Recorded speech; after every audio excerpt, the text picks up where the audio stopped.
Hello my lovely students, hope आप सभी अच्छे होंगे, मस्त होंगे, स्वस्थ होंगे और अच्छे से पढ़ाई भी कर रहे होंगे, है ना। तो आज का हमारा टॉपिक है डिस्प्लेसमेंट रिएक्शन। ठीक है, तो चलिए देखते हैं कि डिस्प्लेसमेंट रिएक्शन होता क्या है।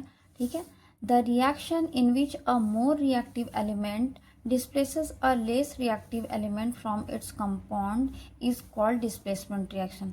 यानी कि ऐसा रिएक्शन जिसमें क्या है कि जो मोर रिएक्टिव एलिमेंट होता है वो लेस रिएक्टिव एलिमेंट को उसके कंपाउंड से क्या कर देता है, डिस्प्लेस कर देता है। डिस्प्लेसमेंट का मतलब ही वो क्या करता है, डिस्प्लेस कर देता है, उसको क्या करता है, रिमूव कर देता है, हटा देता है उसके जगह से, है ना। तो कौन ऐसा काम करता है, जो ज़्यादा रिएक्टिव एलिमेंट होता है वो कम रिएक्टिव एलिमेंट को उसके जगह से उसको हटा देता है, रिमूव कर देता है। ठीक है, अब यहाँ पे जैसे कि कुछ एग्जाम्पल्स हम लोग देख लें, है ना। जैसे यहाँ पे एक एलिमेंट है ए, ठीक है, प्लस यहाँ पे किसके साथ रिएक्शन हो रहा है, बीसी। बीसी एक कंपाउंड है, ठीक है।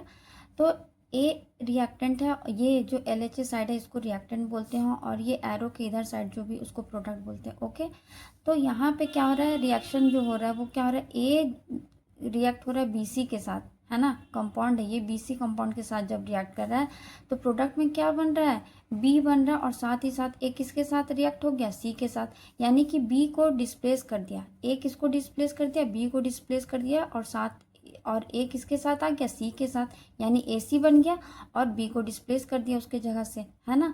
तो यहाँ पे जो रिएक्टेंट ए है वो क्या है, बी से ज़्यादा रिएक्टिव है, इसीलिए बी को, है ना, बी को क्या कर दिया, डिस्प्लेस कर दिया। बी को डिस्प्लेस कर दिया और ये ए के साथ कंबाइन हो गया, सॉरी सी के साथ कंबाइन हो गया, है ना।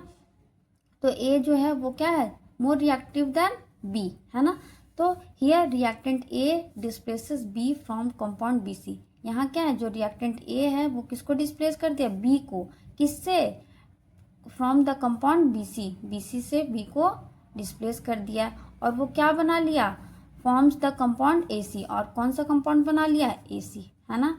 ठीक है, अब कैसे पता चलेगा कि कौन सा मतलब कि जो एलिमेंट है वो ज़्यादा रिएक्टिव है, कौन सा कम रिएक्टिव है ना। तो यहाँ पे एक रिएक्टिविटी सीरीज दिया हुआ है, ठीक है, इसको जानना बहुत ज़रूरी है। ठीक है, तो इसी से पता चल पाएगा कि कौन एलिमेंट जो है वो मोर रिएक्टिव है और कौन लीस्ट रिएक्टिव है। ठीक है, तो यहाँ जो ऊपर में जो दिया हुआ है वो मोस्ट रिएक्टिव है और जैसे जैसे नीचे आएंगे, है ना, और सब ये लीस्ट रिएक्टिव है। यानी कि जो पोटेशियम है वो more reactive than sodium, sodium जो है मोर रिएक्टिव देन कैल्शियम। यानी ऊपर वाला सबसे ज़्यादा रिएक्टिव, फिर उसके बाद उससे कम या और सबसे लास्ट में आते आते सबसे कम।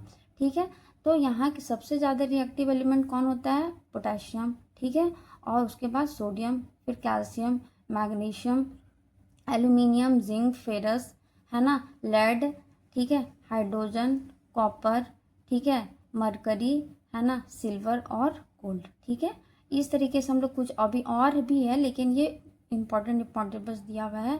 ठीक है, ताकि एक बेसिक सा नॉलेज आपको हो जाए। ठीक है, तो इसको ध्यान में रखना काफ़ी ज़रूरी है। ठीक है, now let's see some example. ठीक है, एग्जाम्पल के थ्रू हम इसको समझते हैं।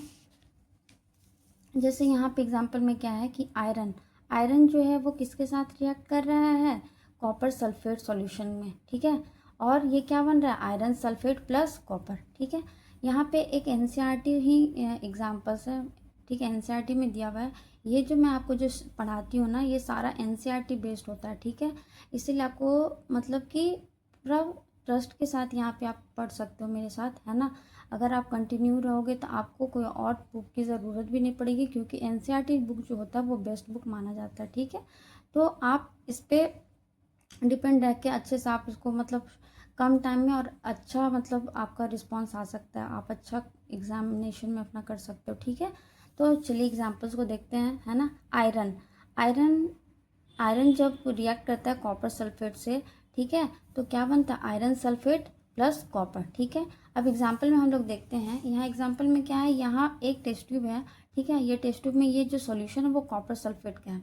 कॉपर सल्फेट जो होता है वो ब्लू कलर का होता है, डार्क ब्लू, डीप ब्लू। ठीक है, यहाँ हम आयरन के एक नेल्स को डिप करते हैं। आयरन नेल्स मतलब जो कील होता है ना, वही कील, है ना। इसमें जब हम लोग डिप करते हैं तो क्या होता है, कि जब इसमें हम लोग आयरन को डिप करते हैं, यानी कि आयरन किसके साथ रिएक्ट कर रहा है, कॉपर सल्फेट सॉल्यूशन के साथ, तो आप देखेंगे कि डिप करने के बाद धीरे धीरे ये जो ब्लू कलर था ना, ये ब्लू कलर जो सॉल्यूशन है वो ब्लू कलर चेंज होके कैसा कलर हो जाता है, लाइट ग्रीन, यानी कि ग्रीनिश कलर। क्यों? क्योंकि ये जो सॉल्यूशन वो क्या बन जाता है लास्ट में, फेरस सल्फेट, है ना। ये फेरस सल्फेट, क्योंकि आयरन किसके साथ रिएक्ट कर रहा है, कॉपर सल्फेट, तो आयरन जो है वो मोर रिएक्टिव देन कॉपर, इसीलिए आयरन क्या कर दिया यहाँ पे, डिस्प्लेस कर देता है कॉपर को, और किसके साथ रिएक्ट हो जाता है, आयरन सल्फेट के साथ रिएक्ट कर लेता है, ठीक है, और कॉपर को डिस्प्लेस कर देता है, इसीलिए आयरन सल्फेट बन जाता है और कॉपर को यहाँ डिस्प्लेस कर दिया, है ना।